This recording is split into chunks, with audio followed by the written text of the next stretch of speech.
Muito bem, bem-vindos ao canal Apaixonados por EBD. Então, o intuito aqui deste canal é para você, professor da Escola Bíblica Dominical, aluno que quer aprofundar um pouco mais além da revista. Aqui é um subsídio para você se aprimorar um pouco mais. Você que não se inscreveu ainda no canal, se inscreva no canal, ative o sininho, tá aí o canal da EBD. Vamos junto. Vamos nessa jornada aí, em nome de Jesus.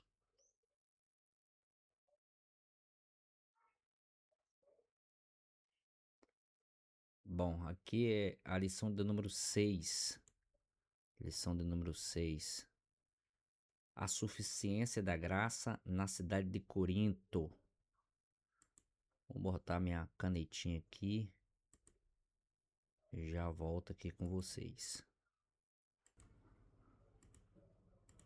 Muito bem. Hoje é a lição de número 6. A suficiência da graça na cidade de Corinto. Então aqui vamos falar sobre... Deixa eu botar minha canetinha aqui. Tela.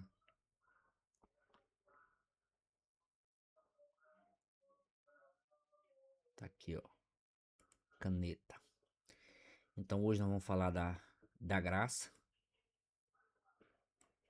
e dessa suficiência da graça de Deus aqui na vida do missionário ou dos missionários, né? Na cidade de Corinto.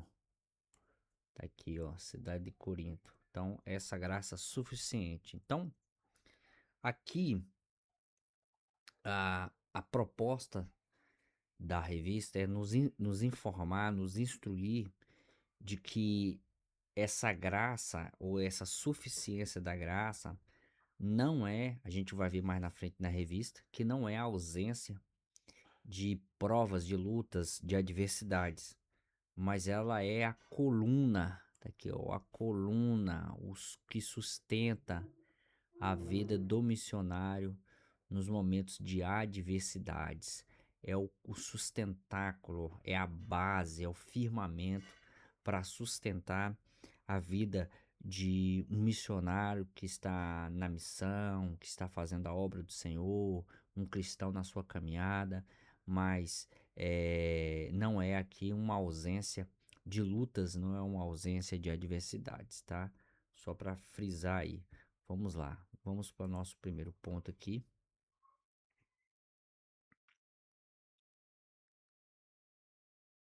Aqui no nosso texto áureo, que está em Atos dos Apóstolos, capítulo 18 e o verso 10, você tem o seguinte texto: Porque eu sou contigo, e ninguém lançará mão de ti para te fazer mal, pois tenho muito povo nessa cidade. Então eu vou destacar aqui três coisas. Primeira coisa, porque eu sou contigo, ninguém lançará mão de ti para te fazer mal, e tenho muito povo nesta cidade. Então, o primeiro ponto tá aqui, primeiro ponto. Porque eu sou contigo. Então, você tem aqui uma expressão muito forte. No grego é ego emi metasou. Ego emi metasou. Estou contigo. E eu quero destacar aqui, nesse primeiro ponto, o pronome eu. Eu destaco aqui o pronome eu. E esse pronome, ele, ele vai aparecer, ou ele aparece de maneira enfática. Ou seja, é uma ênfase de Deus na vida dos missionários. Então, no Antigo Testamento, você tem uma expressão muito parecida que também expressa uma ênfase de Deus, quando, por exemplo, Moisés ele questiona qual é o nome de Deus no primeiro encontro ali de Moisés com o Senhor, e o Senhor responde da seguinte forma: Errei, Axé, Errei, Errei, Axé, Errei. Eu sou o que sou. Eu sou o que sou. Ou seja, essa expressão RI é quando Deus ele vai declarar aqui a sua identidade, quando ele declara a sua identidade. Jesus também ele mostra essa mesma expressão, só que agora no Novo Testamento, né, com um termo grego, que é o ego, né? Ele, ali em João capítulo 6, versículo 35, ele diz assim: Eu sou o pão da vida. Então ele inicia com ego, ego. E isso é muito interessante, por quê? Porque vai nos trazer uma ideia de que Deus não promete apenas enviar ajuda. Então, quando ele diz assim, porque eu sou contigo, ele não está dizendo, olha, vou enviar uma ajuda para vocês. Não. Isso aqui Deus está prometendo que a sua própria presença estaria na vida dos missionários e está na vida daquele que é fiel. Veja, eu quero destacar aqui alguns textos, como por exemplo, Deuteronômio capítulo 31, verso 6, diz assim, olha, sedes fortes e corajosos. Sedes fortes e corajosos, porque o Senhor teu Deus é quem vai contigo, não deixará e nem te desamparará.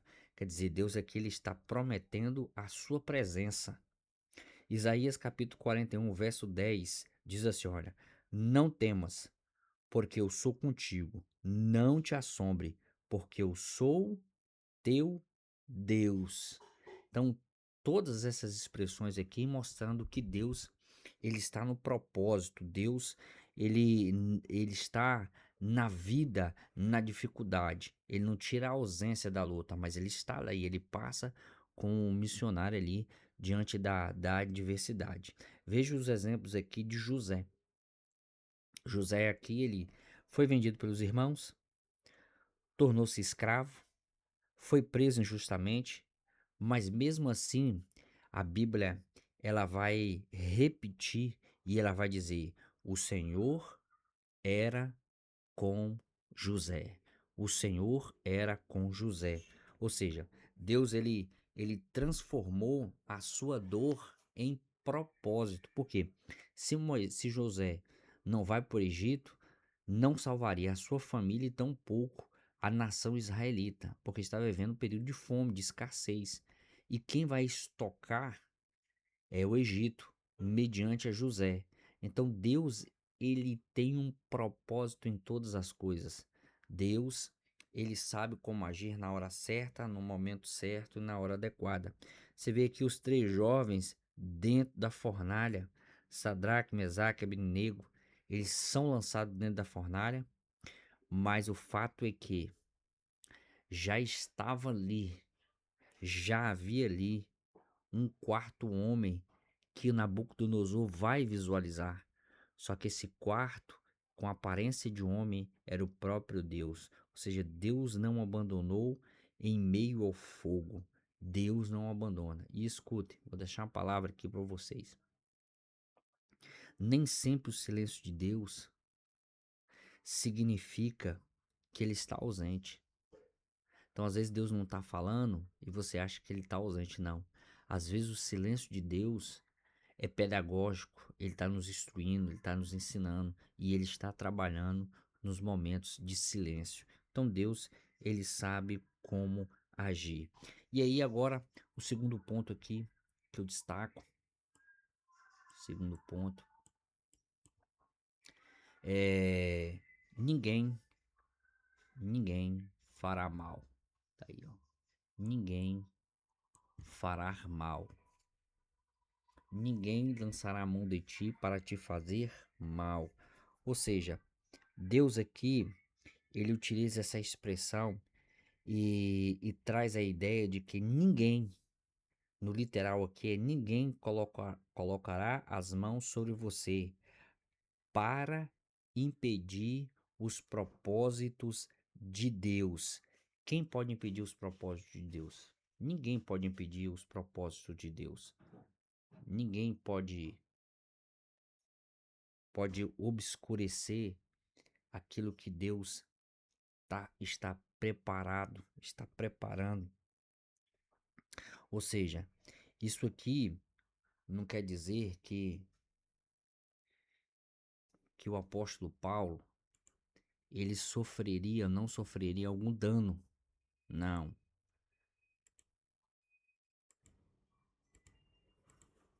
Então, ninguém pode impedir, como eu estava dizendo, ninguém pode impedir. Eu me lembrei aqui de um texto muito interessante porque é, essa expressão aqui, logicamente, não quer dizer que o apóstolo Paulo não sofreria aqui dificuldades. Isso não está dizendo isso. Mas eu me lembrei de um texto aqui de Jó, capítulo número 42, versículos 2 ao 5, diz assim: Bem sei que tudo podes, e nenhum dos teus planos podem ser frustrados. Tu perguntastes: quem é este que, sem conhecimento, encobre os seus planos? Na verdade, falei do que eu não entendia, coisas que são maravilhosas demais para mim, coisas que eu não conhecia. Dissestes: escuta, porque vou falar. Farei perguntas e você me responderá. E eu te conheci só de ouvir, mas agora os meus olhos te veem. Então eu friso aqui o primeiro aqui, o verso 2. Bem sei que tudo podes, e nenhum dos teus planos podem ser frustrados. Então há uma promessa de Deus aqui, só que essa promessa não está imunizando o sofrimento e a dor, muito pelo contrário. Em Coríntios, é, o Senhor está dizendo que em Coríntios ninguém impediria o agir de Deus, ninguém impediria a missão que seria cumprida ali pelas mãos dos missionários que foram enviados do Senhor. Então, Deus ele permite alguns ataques, ele vai permitir alguns ataques, porém está limitado esses ataques. Eu li o texto de Jó aqui, e Jó foi um desses exemplos. Deus ele permite o ataque de Satanás sobre a vida de Jó, mas limitado. Então, há um limite aqui que Deus permite, né? Deus permite aqui, tá? E isso ecoa no Antigo Testamento. Por exemplo, Jeremias capítulo 1, versículo 19 diz assim, ó, pelejarão contra ti, mas não prevalecerão, porque eu sou contigo para te livrar. Observe aqui que Deus não disse: ninguém pelejará contra você. Ele não disse que ninguém pelejará, ele disse: pelejarão contra você e lutarão. Mas aí ele deixa a frase final, porque a última palavra ainda é do Senhor. Mas não vencerão. Então há uma promessa. Isaías, capítulo de número 54, versículo 17, ele diz assim, ó, nenhuma arma forjada contra ti prosperará. Quer dizer, as armas podem estar preparadas, podem estar forjadas, mas é Deus que determina se ela vai chegar ou não. É Deus que determina se isso vai cumprir ou não. Então, a soberania de Deus, o poder de Deus. Então, Deus ele tem essa palavra para a nossa vida em nome de Jesus. E aí, o terceiro ponto aqui. Terceiro ponto. Tenho muito povo nesta cidade. Então, tudo isso aqui, primeiro ponto, segundo ponto, ele vai afunilar nesse propósito aqui. Porque há um propósito da graça de Deus. Há um propósito da graça do Senhor. Quer dizer, é, essa declaração aqui pressupõe que haviam pessoas e há pessoas até hoje que precisam ouvir a fé cristã. Não, porque Paulo, ele estava cercado por imoralidade, por idolatria. Então, humanamente falando, Corinto parecia um terreno improvável para o crescimento da igreja. Mas o Deus que nós servimos, ele é um Deus do improvável. Ele é um Deus do improvável. Aonde os outros dizem não, não, não vai, não tem jeito, acabou, ele deixa comigo que eu resolvo. Ele resolve. Então, Deus ele viu que naquela cidade teriam almas para serem avivadas, para receberem a palavra verdadeira do Deus verdadeiro ali para a vida daquelas pessoas. Diante de uma avaliação de missionário, ele não pode estar restringido apenas a observações imediatas. Você não pode julgar só por uma simples observação.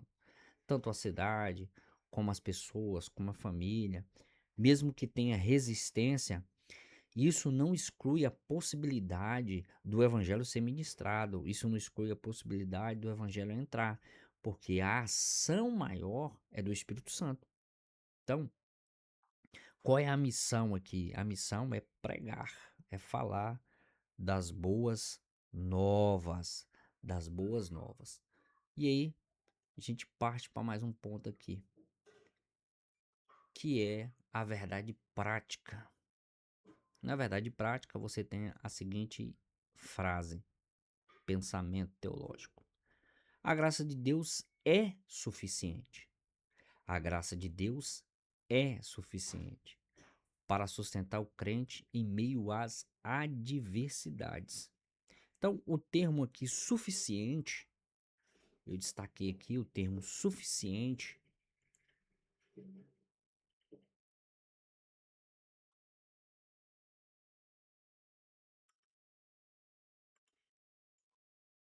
Opa, deixa eu voltar aqui. Eu quero a canetinha. Então, marcador. O termo aqui, suficiente. Deixa eu destacar ele aqui. O termo suficiente, ele se refere àquilo que possui plena capacidade para cumprir o seu propósito em necessidades de qualquer complemento externo. Ou seja, é como se Deus estivesse dizendo: Paulo, pode vir o que vier. Pode vir um imperador, pode vir um governador, pode vir a, o exército romano em peso, pode se levantar, mas não vai sustentar a minha graça. Ela é suficiente, ela é poderosa. E assim, afirma que a graça, ela é suficiente para conhecer que a obra pode ser ministrada, pode ser multiplicada eficazmente e capacitando o emissor, capacitando o missionário aqui em todas as circunstâncias da vida. Seja nos momentos de escassez, seja nos momentos de luta, de naufrágio, seja onde for. A graça de Deus, ela é suficiente. Eu me recordo aqui de 1 Coríntios, 1 Coríntios, no seu capítulo de número 12, 1 Coríntios, nesse aqui eu quero não, cadê a canetinha? 1 Coríntios,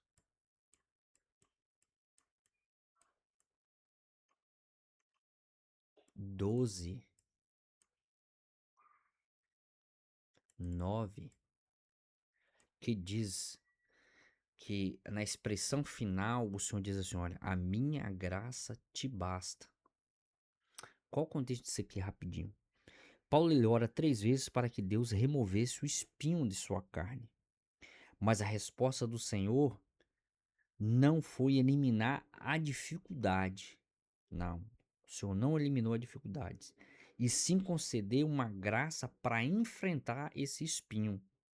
E aí, quando Deus diz: Olha, Paulo, a minha graça te basta.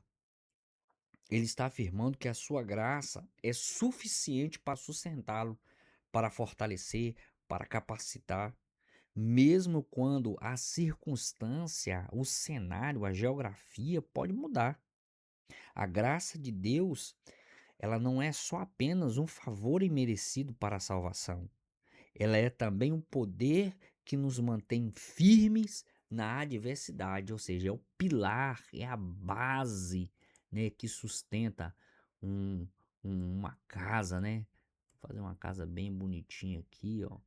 Aqui, se a gente fazer uma casa sem base, então tá aqui é o que sustenta, é a coluna, é o sustentáculo da vida cristã. Então, a caminhada cristã é como construir uma casa. Você constrói pilastra por pilastra, parede por parede e vai subindo até chegar à estatura de um varão perfeito diante de Deus, Deus Todo-Poderoso, certo? Mas vamos lá. A nossa leitura bíblica em classe se encontra em Atos dos Apóstolos, capítulo de número 18, versículo de número 11, 1 ao versículo de número 11.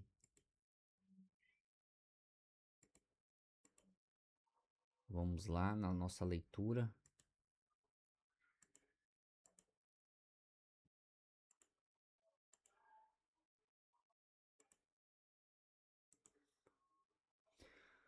A leitura se encontra em Atos dos Apóstolos, capítulo 18, versículo 1 ao versículo de número 11. Eu estou usando aqui uma leitura boa aqui dessa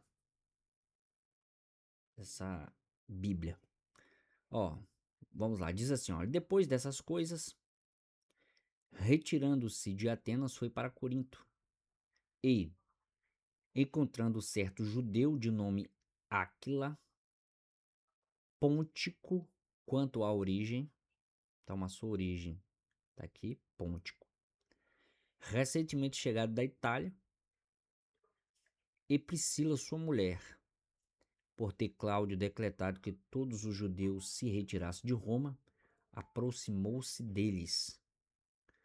Por serem do mesmo ofício, permanecia e trabalhava com eles, pois eram fabricantes de tendas quanto ao ofício. Dialogava na sinagoga todos os sábados, persuadindo tanto judeus como gregos. Assim que Silas e Timóteo desceram da Macedônia, Paulo era absorvido pela palavra, testemunhando aos judeus ser Jesus o Cristo. Opondo-se eles e blasfemando, sacudindo as vestes, eu estou purificado.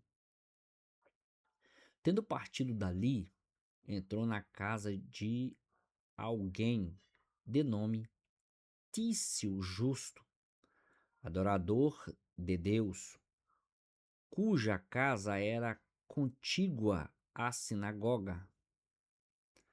E Crispo, o chefe da sinagoga, creu no Senhor com toda a sua casa. Também muitos coríntios, ouvindo, criam e eram mergulhados. O Senhor disse a Paulo à noite, através de uma visão: não temas, mas fala e não silencies, porque eu sou contigo e ninguém te atacará para te fazer mal, porque tem um povo numeroso nesta cidade. Permaneceu ali 1 ano e 6 meses, ensinando entre eles a palavra de Deus. Sendo Galho procônsul de Acaia, Os judeus levantaram-se unânimes, dizendo: ele persuades os homens a adorarem Deus de maneira contrária da lei. Paulo estava prestes a abrir a boca quando disse galho para os judeus: se de fato houvesse alguma injustiça ou crime maligno, os judeus com razão vos suportaria. Mas se é discurso a respeito de palavras, de terminologia, de vossa lei, olhais vós mesmos. Eu não quero ser juiz dessas coisas. E os expulsou do tribunal. Após todos se apoderarem de Sóstenes, o chefe da sinagoga, batiam nele diante do tribunal, mas nada disso importava a Galho. Então, voltando aqui para nosso slide, nós fizemos a leitura bíblica em classe e vamos continuar. A palavra-chave aqui é suficiência. Suficiência é a palavra que predomina aqui. Aqui nós vamos ver aqui a introdução, tá? Vamos ler a introdução aqui. A fundação da igreja em Coríntios, narrada em Atos 18, narrada pelo historiador Lucas. Lucas que vai narrar, Lucas escreve o Evangelho segundo Lucas e Atos dos Apóstolos. Antes era um livro só, depois se separaram no fechamento do cânon, né? Que é a vara de medir, chamada vara de medir, que é a Bíblia, né? O complemento da Bíblia, o fechamento da Bíblia. Revela um momento decisivo da missão cristã, no qual a graça de Deus se mostra plenamente suficiente em meio à adversidade intensa. Em uma cidade marcada pela imoralidade e pelo pluralismo religioso, o apóstolo Paulo experimenta o sustento divino para perseverar e anunciar o evangelho com fidelidade. Este episódio ensina que, mesmo em contextos desafiadores, a graça do Senhor capacita seus servos a permanecer firmes e frutíferos. Então você tem aqui uma cidade marcada, a gente vai ver mais na frente, marcada pela idolatria, pelo pluralismo religioso. Ali tinha vários tipos de religião. E mesmo nesse meio aqui, Deus ele guardou, ele sustentou o apóstolo Paulo. Vamos lá. O objetivo da lição, você tem aqui os objetivos. 3 objetivos, 3 pontos principais. Primeiro objetivo, conduzir o aluno a compreender Corinto e os desafios do evangelho. Então aqui a primeira é a contextualização histórica, cultural da cidade de Corinto. Isso aqui é muito importante, irmãos, porque para a gente conhecer a palavra, a gente precisa conhecer o contexto. Conhecendo o contexto, fica mais fácil da gente compreender o que os livros bíblicos estão nos falando diante de um contexto, porque a gente vive num contexto totalmente diferente. Então, quando a gente lê a Bíblia, a gente não vai aplicando ela no nosso contexto. Primeiro tem que entender o contexto que ela foi escrita. Segundo ponto, verificar com o aluno a missão de Paulo e a suficiência da graça.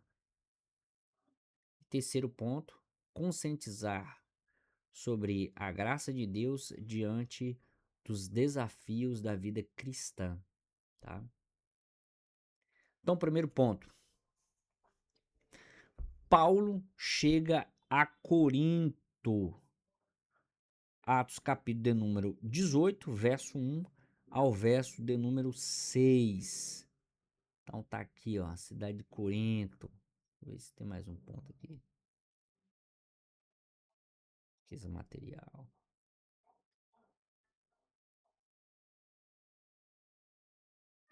Tá aqui, ó. Corinto, riqueza material e miserável espiritualmente. Muito parecido com Atenas. Então tá aqui, ó. Após deixar a cidade de Atenas, Paulo chega a Corinto. Então tá aqui, Paulo ele faz um percurso. Você vê que nessa segunda viagem, aqui ainda está na segunda viagem missionária. Ele passa por Filipos, Tessalônica, Bereia, chega em Atenas. Então ele ficou aqui um tempo. Quando Deus o permite, na permissão de Deus, ele vai para a cidade de Corinto.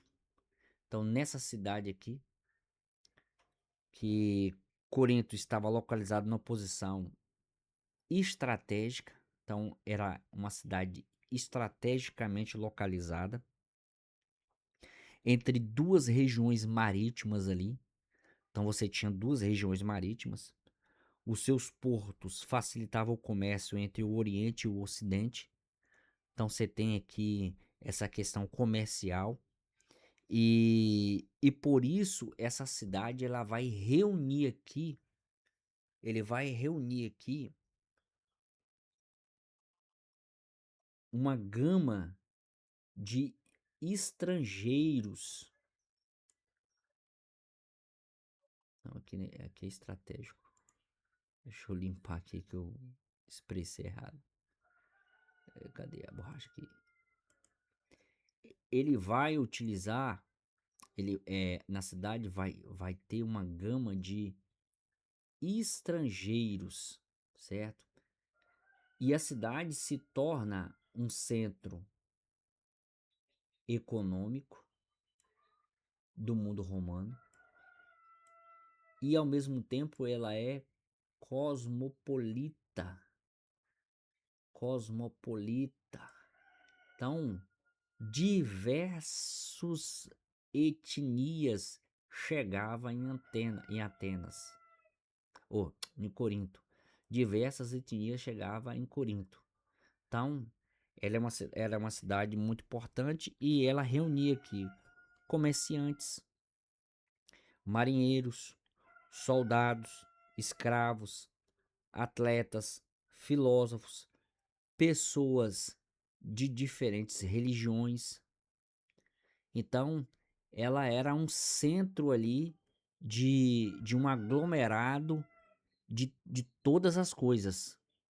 Então, é como se fosse, digamos assim, um São Paulo hoje, que tudo que você precisa você acha. Então, era a cidade de Corinto. Tudo que você precisava, você achava na cidade de Corinto, seja da coisa boa ou da coisa ruim. Então, ela vivia em uma total decadência imoral e era profunda, decadência imoral e profunda. A cidade ela era uma província romana, de Acaia, ou da Acaia, melhor dizendo, desde 27 a.C. A cidade já havia superado Atenas em importâncias políticas e comerciais. Então, você vê que Corinto ele era estrategicamente bem local. Agora sim, estrategicamente bem localizada. Então, havia ali diversos povos e culturas. Então, o intuito de Deus era esse. Por isso que o Senhor ele diz: olha, ali tem povos. Tem povos que precisam ser alcançados ali pelo Senhor. Tem povos que precisam ser alcançados pelo próprio Deus. Porém, Coríntios ele era marcado pelo pluralismo religioso, porque havia diversas religiões ali, a sensualidade e a desigualdade social imperava na cidade de Corintos, né? Então você tinha que na cidade de Corintos templos, tá aqui ó, templos pagãos, especialmente o de Afrodite, tá aqui, ó. Você tinha esses templos pagãos que de fato estava associado a, ao culto e à prostituição ritual. Então, tinha uma prostituição ritual muito grande ali, diante daquela cidade. Então, Paulo precisava estar debaixo da graça de Deus, tá? E você vê aqui que alguns historiadores eles relatam de centenas de prostitutas religiosas ligado a este culto. Então você tinha aqui uma espiritualidade caótica, fora do normal. Então, os problemas, daí a gente vai ver a gravidade dos problemas na cidade, na igreja de Coríntios, né? Você vê que mais na frente você tem aqui, Paulo ele vai tratar sobre divisão na igreja de Corinto. Então, tudo baseado no histórico da cidade. Você vai ver imoralidade sexual, disputa judiciais, confusão no casamento, alimento sacrificado a ídolos, desordem na ceia, mau uso dos dons. Então, Coríntios, ela tinha muitos dons, mas não usava de forma corretamente. Então, Paulo, mais na frente, ele vai tratar desses problemas aí, tá? Ele vai tratar. Então, por quê? Porque a igreja, ela não foi chamada para imitar a cultura. Ela não poderia imitar a cultura e o que estava acontecendo. Então, você vê que a cultura, ela era poluente na igreja de Coríntios. E ela precisava testemunhar Cristo no centro dela. Ela precisava ministrar Cristo em sua vida. Então, Paulo aqui teve muitas adversidades aqui na cidade de Coríntios. Então, espiritualmente, era uma cidade que vivia em um complexo cultural fora do normal, tá? Mas vamos lá. O temor humano e dependência da graça. Tá aí. O apóstolo chegou a Corinto depois de passar por experiências dolorosas, tá? Então, ele vai, na realidade, Paulo, ele foi forjado, ele é forjado debaixo de muita dor. O seu chamado, o chamado do apóstolo Paulo, foi de muita dor e Deus não enganou ele. Deixa eu pegar um texto aqui, só para vocês terem ideia do chamado do apóstolo Paulo.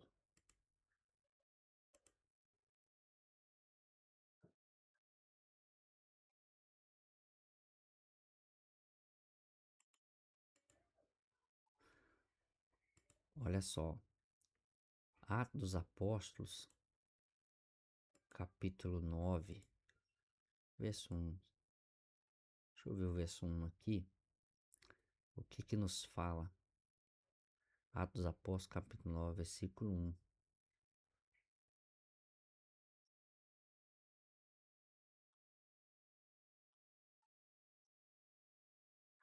Ao versículo 12 diz assim, olha. E havia em Damasco um discípulo, aqui é o discípulo de Ananias. Ananias, porém, respondeu o Senhor.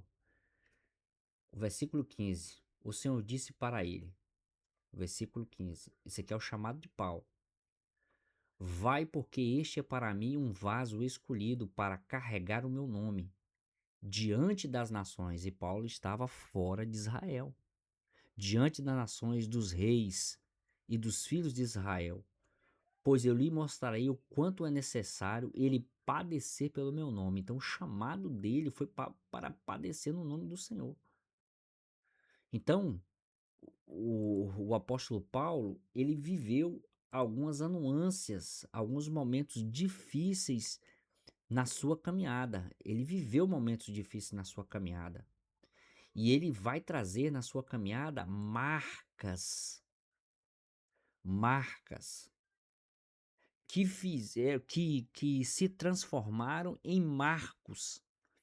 Então, só quem tem marcos, pilares, é quem passou por marcas. Então, Paulo ele foi perseguido em Filipos, Tessalônica, Bereia.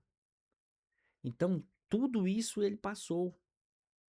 Foi açoitado aqui em Filipos aqui, ele é açoitado. Em Tessalônica, ele enfrenta perseguição dos irmãos.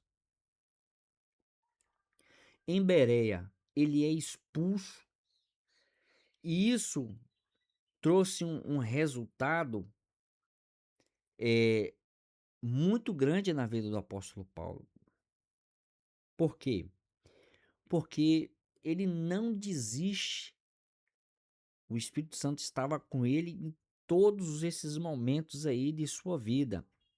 Em 1 Coríntios capítulo 2, versículo 3, Paulo ele vai escrever da seguinte forma: Eu estive convosco em fraqueza, e em temor, e em grande tremor.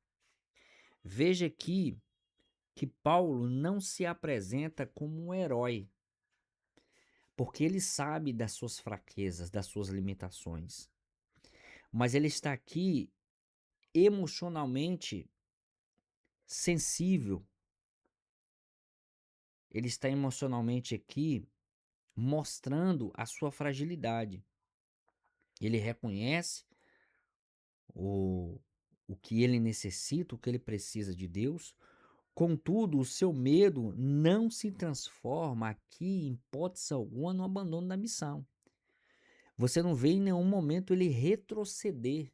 Muito pelo contrário, ele avança. Ele vai avançando ali. E de todos os apóstolos, o maior missionário é o apóstolo Paulo. Se a gente tem hoje aí as doutrinas sistemáticas, nós devemos ao apóstolo Paulo, claro, capacitado pelo Espírito Santo. Em 2 Coríntios, capítulo 2, versículo 1 ao 15, Paulo mostra que a sua força aqui não estava na eloquência, não estava na sua sabedoria, não estava na capacidade de impressionar, na, na força de sua personalidade, não. A centralidade da sua força, a centralidade da sua força era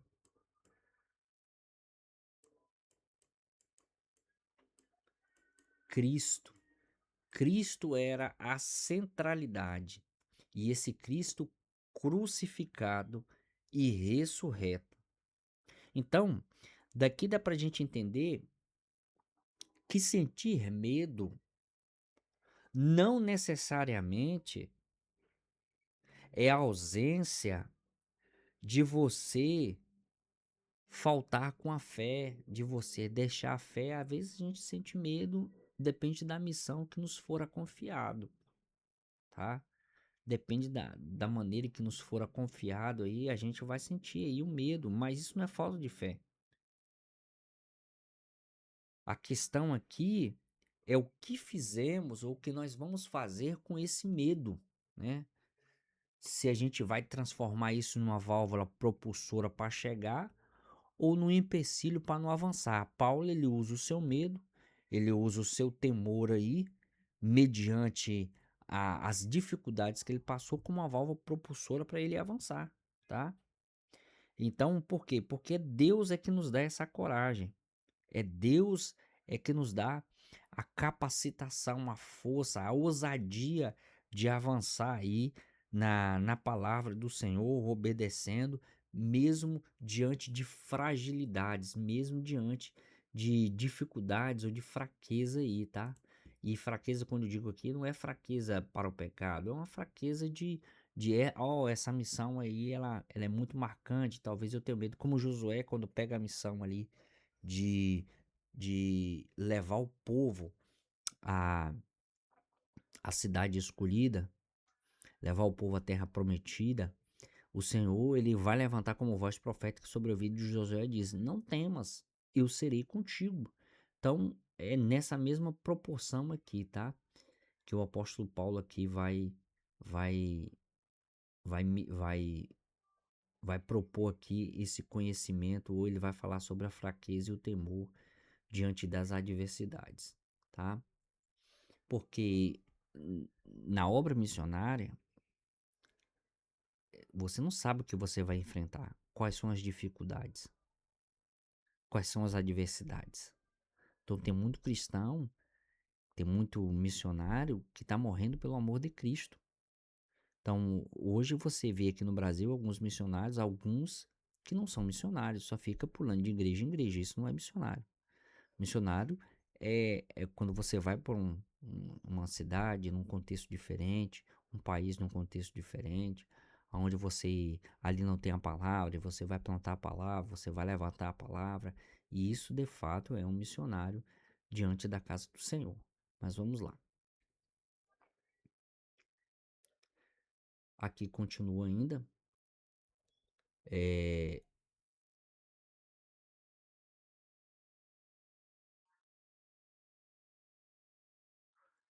o início do ministério e a oposição na sinagoga. Então tá aqui. Como era o seu costume, Paulo iniciava a sua obra na sinagoga. Então, isso aqui, né, era o costume de todo judeu, né? Então, Paulo chegava em uma cidade e a primeira coisa que ele procurava era uma sinagoga. Para quê? Para falar. Porque na sinagoga ele vai iniciar da palavra. Na aula passada a gente falou sobre isso. Na sinagoga ele vai iniciar. Qual é o ponto ali de partida? É a palavra. Porque os judeus já conheciam. O judeu já estava frisado aí na palavra, já estava frisado nas promessas, e ele vai finalizar falando para os judeus, né, que tudo se afunila ou se centraliza em Jesus Cristo, tá? Então em Corinto aqui, Paulo ele vai encontrar aqui quem que ele vai encontrar?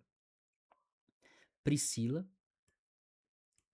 e Áquila, que eram judeus expulsos de Roma pelo decreto do imperador Cláudio. Então ele vai encontrar esse casal aqui que fora expulso aqui.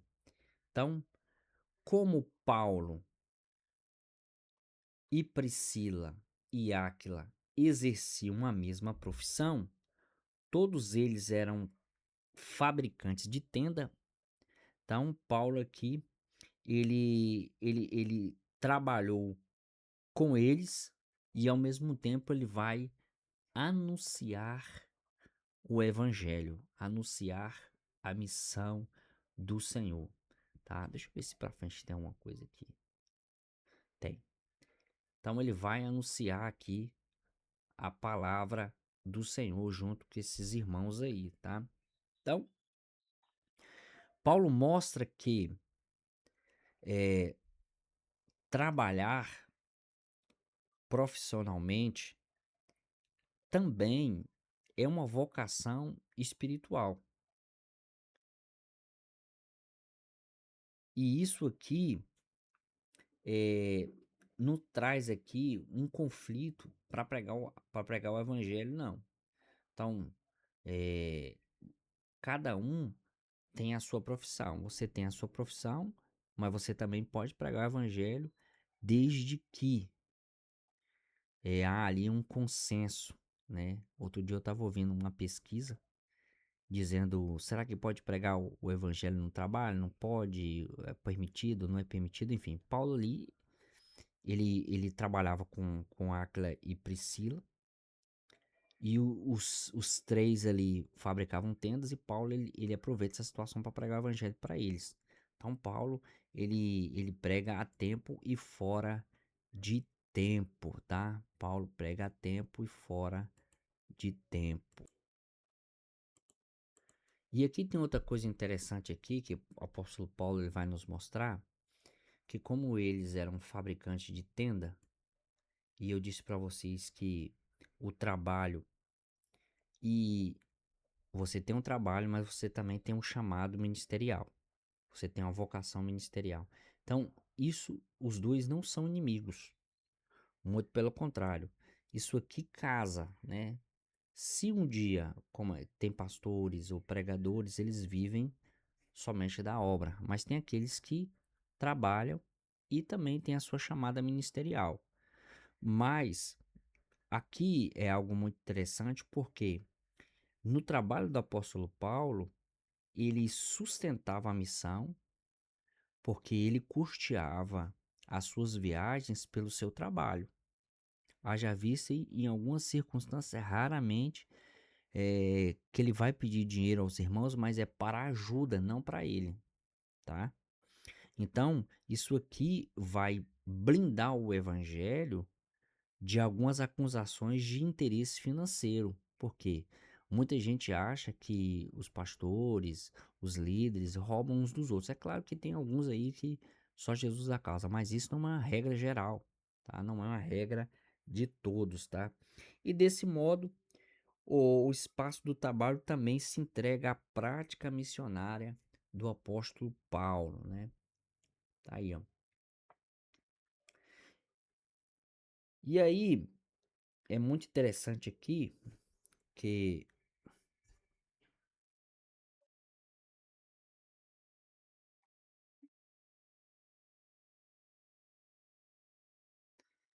Só um minutinho aqui. É muito interessante esse. Continuando aqui, é que meu. Tava descarregando aqui, mas vamos lá. Com a chegada de Silas e Timóteo, então Silas e Timóteo, ele está trazendo aqui notícias animadoras. Deixa eu tirar aqui. Borracha. Notícias animadoras. Espera aí, só um minuto, irmãos. Notícias animadoras. Então, e apoio da igreja da Macedônia. Então o Silas e Tiago vem trazendo aqui, trazendo notícias interessantes da palavra de Deus, trazendo um bom relatório e também é, trazendo alguns recursos financeiros para o apóstolo Paulo, para que ele se dedicasse um pouco mais na palavra, certo? Mas a mensagem central aqui, a mensagem central em que Paulo pregava era: Jesus é o Cristo. Jesus é o Salvador. Jesus é o Messias. Eniton Christo Iusus. Ou seja, Paulo estava dizendo: Jesus é o Messias prometido no Antigo Testamento. Você tem aqui Atos, capítulo 18, versículo 6. Você tem aqui a declaração que os impositores fez contra o apóstolo Paulo. Deixa eu pegar aqui essa declaração aqui na que a gente viu aqui. Olha só que coisa interessante. O verso 6 diz assim, olha: Mas levanta-te e entra na cidade, e lá te será dito o que é necessário. Não, nesse aqui não. Eu vou voltar aqui rapidinho, irmãos. 18. 18, 6.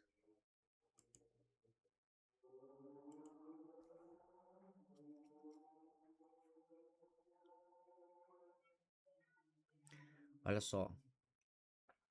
Opondo-se a eles, opondo-se eles e blasfemando, sacudindo as vestes, eu estou purificado.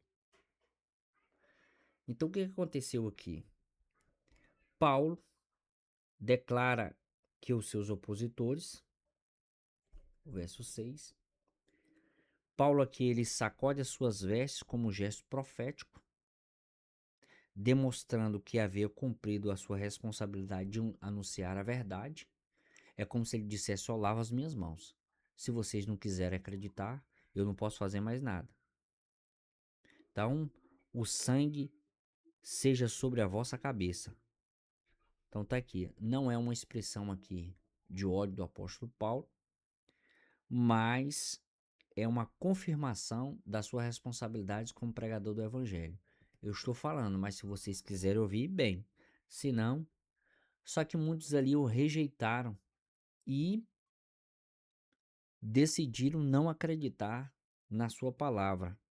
Então, o servo de Deus, nós temos a responsabilidade não de fazer com que a pessoa acredite naquilo que estamos falando.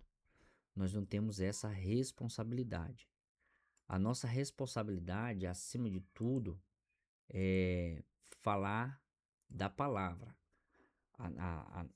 A nossa responsabilidade é de pregar a palavra, anunciá-la fielmente, anunciá-la cabalmente, de acordo com a palavra, mas se não conseguir fazer com que a pessoa não acredite, isso aí não está a nosso cargo, porque quem convence é o Espírito Santo. Quem convence o pecador do teu erro é o Espírito Santo.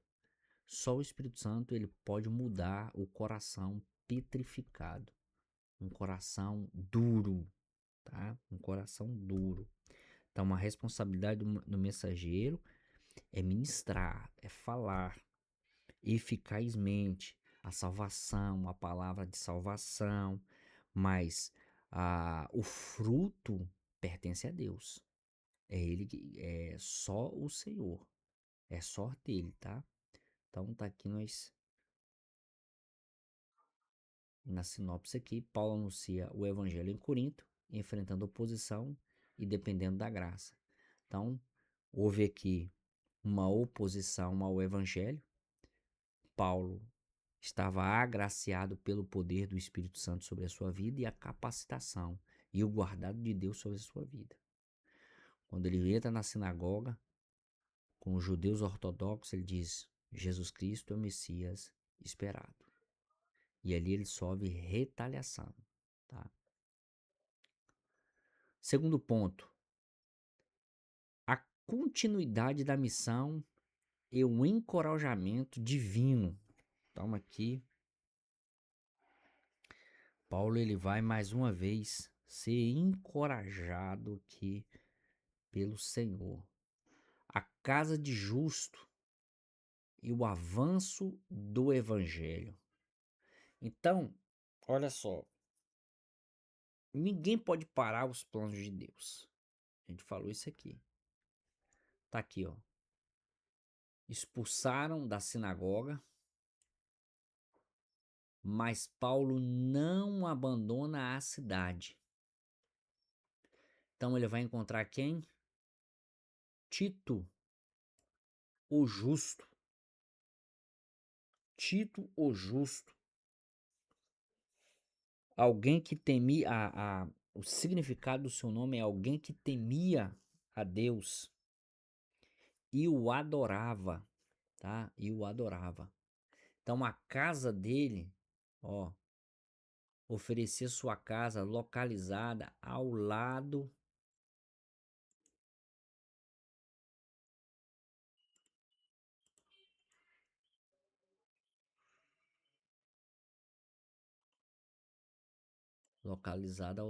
da sinagoga. Então, Paulo sai de uma localidade onde poderia pregar e vai para o outro lugar e continua pregando aí, tá? A casa de justo estava aí de porta a porta com a sinagoga. A porta da sinagoga se fechou, só que Deus, ele abre outra porta. Então, irmãos, se a gente for analisar aqui o processo de Deus na obra missionária é muito profundo, porque tem portas que Deus fecha. Deus fechou 2 portas na vida do apóstolo Paulo, mas abriu outras maiores. A porta da sinagoga fechou, mas Deus abriu outra. Então Deus é o Deus que tudo pode. Então ali ele vai pregar a palavra e o resultado da ministração do evangelho. Então você vê que há uma estratégia de Deus aqui, ó, para o avanço do evangelho. Então ali ele pregando a palavra do Senhor, qual foi o resultado? Muitos se converteram, creram, e entre eles estava um camarada chamado Crispo. E entre eles estava um camarada chamado Crispo. Quem era Crispo? Principal ou dirigente da sinagoga. Então sua conversão foi significativa. Por quê? Conhecia profundamente o judaísmo. Rapaz, ó quem era o cara. Ele conhecia profundamente o judaísmo, ocupava a posição de liderança dentro do judaísmo, dentro da sinagoga, possuía influência na comunidade de Corinto, porque todos o viam como liderança. Creu justamente não só ele, mas a sua família. Então, Atos 18:8 vai nos apresentar uma sequência missionária aqui. Qual é a sequência? Ouviram o evangelho, creram em Cristo e foram aqui batizados. Então, algo extraordinário. Uma porta se fechou, mas Deus abriu outra maior. O batismo aqui não produz salvação, mas é um testemunho público da fé que eles haviam crido na palavra do reino, na palavra do Senhor. Eles haviam crido na palavra do Deus Todo-Poderoso aí, tá? Então veja que Deus, ele trabalha aqui de forma extraordinária. O evangelho demonstra mais uma vez que quando portas se fecham, quem abre? Deus abre novos caminhos para a expansão do seu reino. Então, a oposição ele não consegue impedir o crescimento da igreja. Então, a igreja, quanto mais ela era perseguida, mais ela crescia, tá?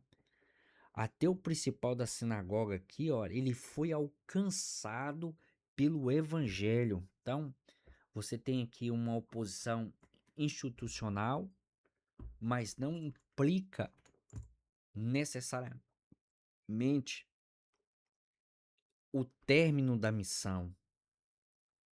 Deus trouxe um novo rumo para a pregação do evangelho.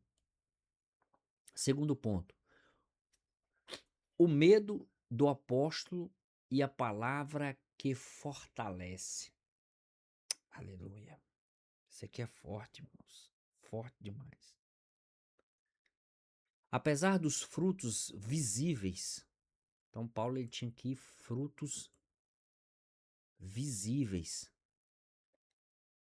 Mas Paulo enfrentava forte oposição e passava a temer por sua permanência em Corinto. Então tá aqui, ó. Só que Deus, ele traz uma palavra para o apóstolo Paulo. Não temas. Então o Senhor, ele lhe aparece em uma visão e o exorta. Não temas. Não temas. Essa expressão aqui quer dizer, pare de temer, pare de ficar com medo. Deus não respondeu com crueldade. mas a palavra foi uma palavra de conforto. Ele vai tratar diretamente na fragilidade do teu servo. Então Deus é assim, irmãos. Ele trata nos mínimos detalhes. Ele vai tratar conosco nos mínimos detalhes. Por quê? Ele sabe aonde estamos sofrendo, ele sabe o que estamos passando. Então Deus levanta como um bom pastor, aquele que cuida, aquele que guarda, aquele que sustenta, aquele que traz uma palavra de conforto, tá? E aí Deus diz assim: olha, mas fala, tá? Este verbo aqui ele está no imperativo e transmite a ideia de contínua, sabe? Ou seja, Paulo não poderia interromper a pregação. Ele tinha que continuar falando. E aí Deus disse: ó, não te cales, não te cales. A pressão dos opositores queria produzir silêncio na obra missionária, mas a resposta de Deus foi: continue falando da palavra, continue ministrando a palavra. Então, há aqui 4 razões para Paulo permanecer diante da ordem do Senhor. Que Deus ele vai entregar para Paulo. A primeira coisa, eu sou contigo. Presença de Deus. Eu sou contigo. Segunda coisa, ninguém lançará a mão de ti. Proteção de Deus sobre a vida do apóstolo Paulo. Terceira coisa, para te fazer mal. Ou seja, Deus dá uma limitação ao inimigo. Opa, isso aqui não toca. Você só vai até certo ponto. Quarta coisa, tenho muito povo nessa cidade. Havia o que aqui? Um propósito missionário. Tá aqui, ó, muito povo. Então você tem aqui um propósito missionário. Aleluia. Isso aqui é forte. Então, com a aplicação aqui para a nossa vida espiritual, Deus não apenas manda o servo avançar, ele oferece a sua presença durante todo o caminho. Então, todo o caminho aqui, o Senhor está com o apóstolo Paulo.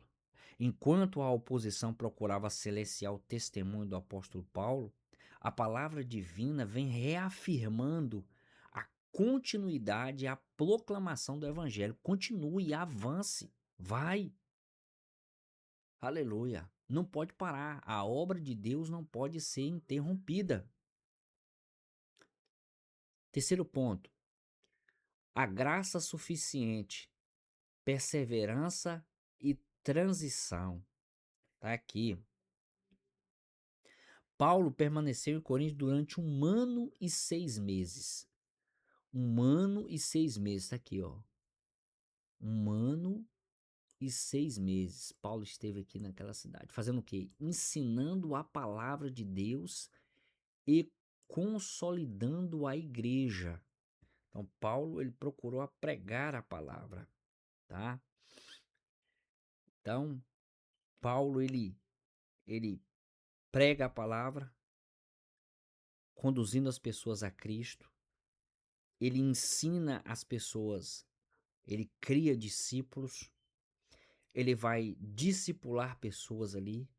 Então é uma obra completa ali na vida do apóstolo Paulo. Então você tem aqui a graça e o medo. A graça e o medo, tá? Deus não precisou esperar Paulo deixar de sentir medo para usar. Então, mesmo com medo, Deus continuou usando o apóstolo Paulo. Muito pelo contrário. Deus ele continuou, mesmo no medo, usando o apóstolo Paulo, sustentando, enquanto ele passava por fragilidades espirituais e emocionais. E Deus estava ali, ó, trabalhando na vida do apóstolo Paulo. Então, Deus, ele sabe como trabalhar. Então, a sua graça, ela é suficiente, tá? A graça de Deus, ela é suficiente Quando o servo confia na presença de Deus, a gente precisa o quê? A palavra aqui é confiança, tá? Confiança. O temor, ele é vencido e a missão prossegue. Então, irmãos, a missão de Deus, é, existem missionários que estão em lugares tão difíceis de ser ministrada a palavra, no Afeganistão, na Coreia do Norte, Coreia do Sul, você tem no Afeganistão, você tem em alguns lugares na África, que a palavra de Deus é tão difícil chegar. Você tem aqui no Brasil, na Amazônia, tribos indígenas que nem ouviram bilhões, milhões, melhor dizendo, né? Muitos que não ouviram falar ainda da palavra do Senhor, tribos indígenas, tá? Então, assim, tem muitas tribos. Eu não sei, eu não coloquei uma estatística aqui de milhões aqui, mas eu não sei de fato a estatística, mas de uma coisa eu sei que tem milhares de tribos indígenas que não ouviram a palavra do Senhor, que não ouviram que Deus ainda é, é, é gracioso, é misericordioso, né? E a língua, né? A cultura, mas Deus ele é fiel para levantar homens e mulheres para essa obra tão árdua que é a ministração da palavra do Senhor.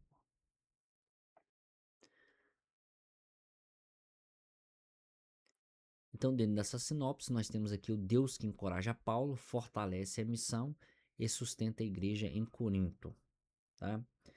Deixa eu ver se eu tenho algum ponto aqui nesse aqui. Não. Aí você tem aqui o terceiro ponto. Paulo, diante de Galho, a graça que sustenta em meio à oposição. Então, os opositores de Paulo se levantam, né? A acusação dos judeus e a proteção divina. Você tem aqui os acusadores. A oposição judaica em Coríntios não cessou e Paulo foi levado diante de Galho, o procônsul de Acaia. Então, quais eram as acusações? Ensinar contrariamente à lei judaica, à lei de Moisés. Então, essa era as acusações aí do apóstolo Paulo. Então, Galho exerceu o procônsul em Acaia. A chamada inscrição de Delfos permite situar sua administração como aproximadamente em 500 em 51 a 52 depois de Cristo. A razão pelo qual o episódio constitui uma referência cronológica relevante para a construção do ministério paulino. Então você tem aqui uma referência muito grande aqui de Delfos, tá? Então os acusadores aqui opuseram contra Paulo estrategicamente.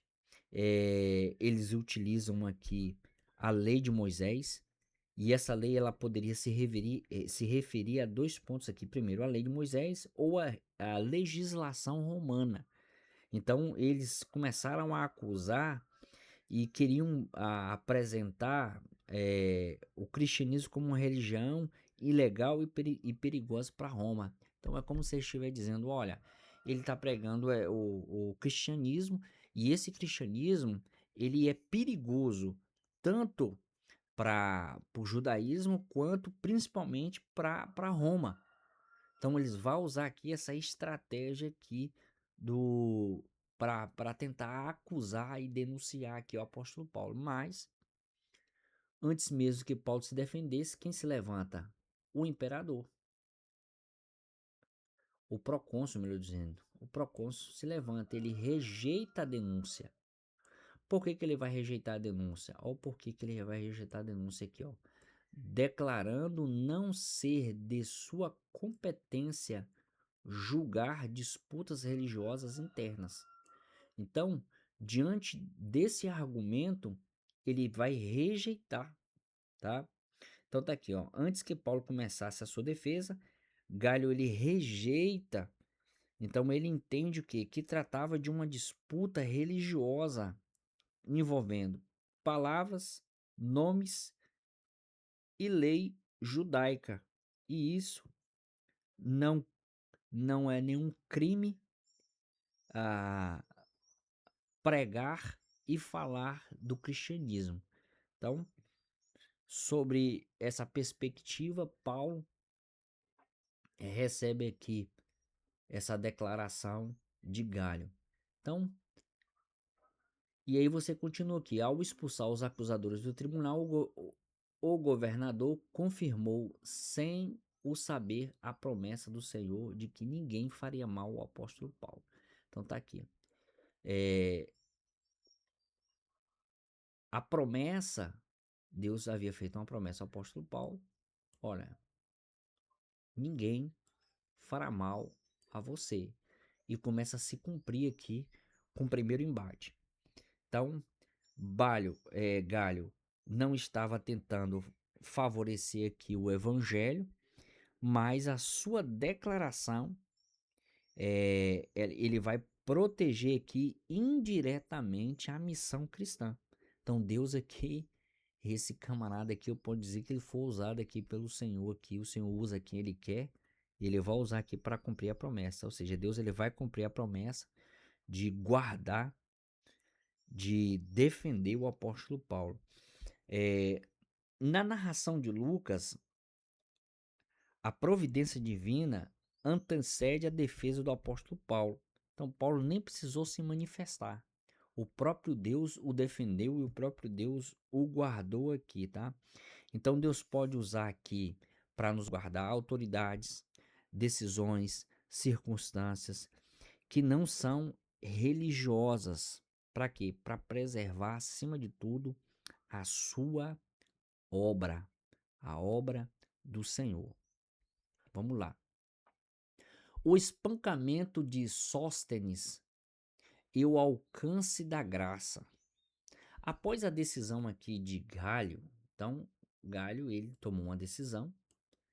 Sóstenes, que era o principal da sinagoga, foi espancado diante do tribunal sem que o procônsul intervesse.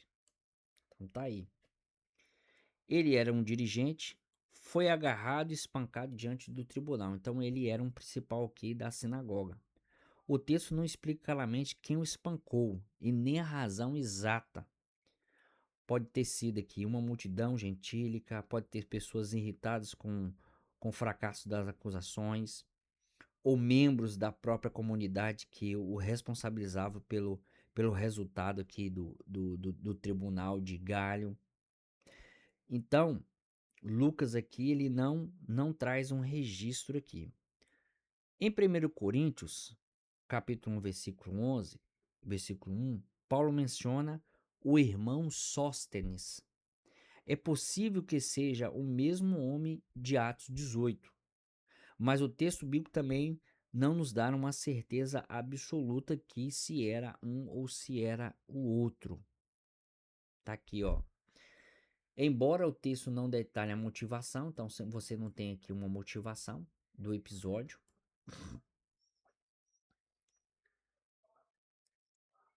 Posteriormente, um Sóstenes é citado como irmão em Cristo, sugere uma possível conversão, mas isso aqui não tem uma base formada não, tá? Se for o mesmo, temos aqui, se for realmente o mesmo, nós temos aqui uma transformação extraordinária. Primeiro, antes associado à oposição, depois chamado de irmão. Antes diante do tribunal, depois ao lado de Paulo. Antes líder da sinagoga e agora depois participante aqui da missão evangelística. Deus pode fazer isso? Pode. O próprio apóstolo Paulo, ele tem todos esses critérios aqui que foram falados. Então, a possibilidade de identificação entre Sóstenes de Atos 18 é o colaborador mencionado aqui em 1 Coríntios capítulo 1, versículo 1. Então, a gente não tem uma certeza, mas se for, foi uma obra transformadora aí do poder do evangelho que é capaz de fazer todas essas coisas aí. Porque a graça, ela não apenas protege, a graça, ela também transforma opositores, pessoas ruins, em missionários e evangelistas, pastores para a tua obra, para a obra do Senhor, tá? Vamos lá. E finalizando aqui os pontos, a suficiência da graça na experiência de Paulo. Então, em Corinto, na cidade de Corinto, Paulo viveu intensamente a suficiência da graça de Deus. Então, foi tudo intensivo, tá? Ele experimentou fragilidade emocional, pressão espiritual, necessidade financeira, e depois Paulo e Silas traz um sustento para eles da cidade de Tessalônica. Oposição religiosa, acusação judicial, responsabilidade pastoral, mesmo assim permaneceu ensinando e viu uma igreja nascer ali. Ele viu a gestação da igreja, ele viu a igreja crescer, a igreja tomar formas ali pela graça do Senhor. Então, ele vai sofrer fragilidades, pressões, oposições, aprendeu que o poder divino se aperfeiçoa na fraqueza. Ele vai citar isso aqui.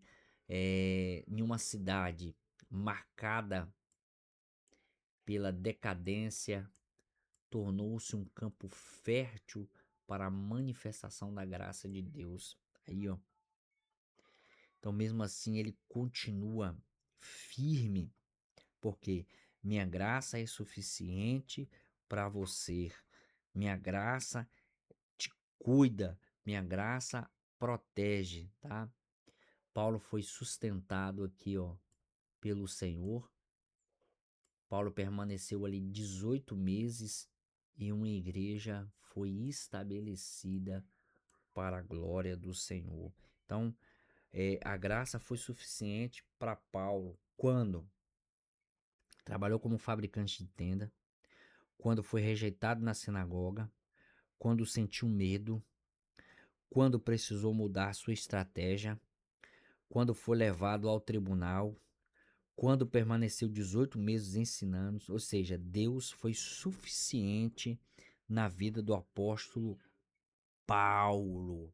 Deus guardou e Deus guarda. E aí aqui a sinopse, a graça de Deus protege. Paulo triunfa sobre a oposição em Corinto. Então, conclusão, Corintos parecia dominado pela riqueza, imoralidade e idolatria. Entretanto, a graça de Deus plantou naquele ambiente uma igreja. Então, Paulo chegou fraco, mas não estava sozinho. Sentiu medo, mas não se calou. Foi acusado, mas Deus o protegeu. Encontrou oposição, mas também encontrou muitos povos que foram alcançados pelo evangelho ali. Em perspectiva pastoral, a experiência de Corinto ilumina contextos contemporâneos marcados por resistência familiar, desgaste ministerial, limitações pessoais. Nesses cenários, permaneça firmes, constantes na obra do Senhor, porque Deus, a graça de Deus, ele é suficiente. Então, a graça do Senhor que prometeu ao apóstolo Paulo, fortaleceu ele nos tribunais, nas perseguições, lágrimas foram derramadas, mas mesmo assim Cristo estava com ele. Por quê? Porque a graça de Cristo é suficiente sobre a vida do missionário fiel, e que Deus nos abençoe com esta palavra, com este ensinamento. E você que ainda não é inscrito, se inscreva no canal. Seja muito bem-vindo em nome de Jesus, tá?